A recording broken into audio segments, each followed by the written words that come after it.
Friends, આજે સુરેન્દ્રનગરના પ્રખ્યાત બટેકાનું પરોઠા શાક હું બનાવવાની છે। એમાં બટેકાનું શાક માટે મીડિયમ કટ કરેલા છાલ સાથેના બટેકા લેવાના, એક નંગ ડુંગળી લેવાની, એક મરચું લેવાનું, થોડો આદુનો ટુકડો લેવાનો, તેલ લેવાનું, મીઠું લેવાનું અને કાશ્મીરી મરચું લેવાનું, તીખું મરચું લેવાનું। આમાં હળદરનો ઉપયોગ થતો નથી આ શાકમાં।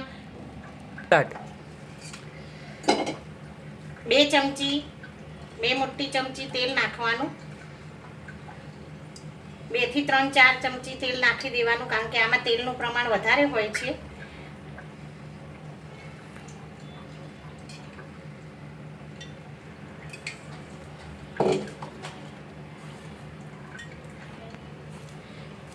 રાઈ તો ખાલી થોડીક જ નાખવાની, પા ભાગની। હવે રાઈને સતળવા દેવાની। જો રાઈ સતળાઈ ગઈ છે પછી એક લવિંગ નાખવાનું અને પછી આપણે જે આદુ અને મરચાં કટિંગ કરેલા છે એ નાખી દેવાના। 5 ટીસ્પૂન હિંગ નાખવાની અને થોડું સાતળવાનું। પછી 1 નંગ ડુંગળી નાખી દેવાની। હવે ડુંગળીને મીડિયમ આંચે સાતળવાની, સામાન્ય ગુલાબી થાય ત્યાં સુધી સાતળવાની। જો હવે ડુંગળી થોડી લાઈટ ગુલાબી થઈ ગઈ છે, બહુ ગુલાબી નહીં કરવાની, લાઈટ ગુલાબી થાય એટલે આપણે જે બટેકાના ટુકડા કર્યા છે એ નાખી દેવાના।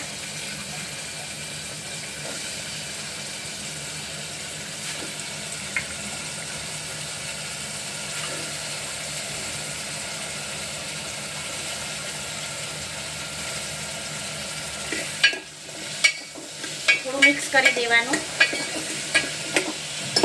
હવે આપણે મસાલા કરીશું। મસાલામાં કાશ્મીરી મરચું 1/2 ટીસ્પૂન નાખવાનું અને તીખું મરચું 2 ચમચી નાખવાનું। આમાં તીખાનું પ્રમાણ, આ શાક તીખું વધારે પ્રમાણમાં હોય છે।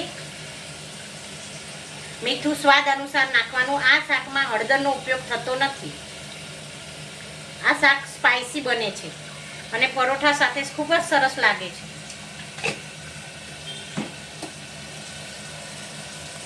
હવે આપણે એને મિક્સ કરી લઈશું।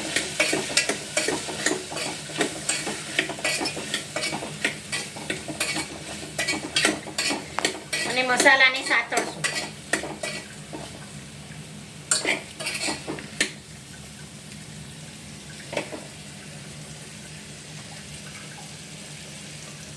મસાલો સતળાઈ જાય એટલે પાણી નાખી દઈશું અને પછી આ તો મેં કુકરમાં કર્યું છે, તમે આ શાક કડાઈમાં કરશો તો વધારે સારું રહેશે।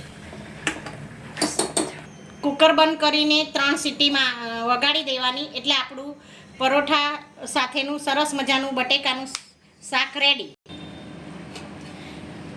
જો ફ્રેન્ડ, તૈયાર છે આપણા બટેકાનું શાક અને પરોઠા। મારી આ રેસીપી ગમી હોય તો લાઈક કરજો, શેર કરજો અને સબસ્ક્રાઈબ કરજો। નમસ્તે।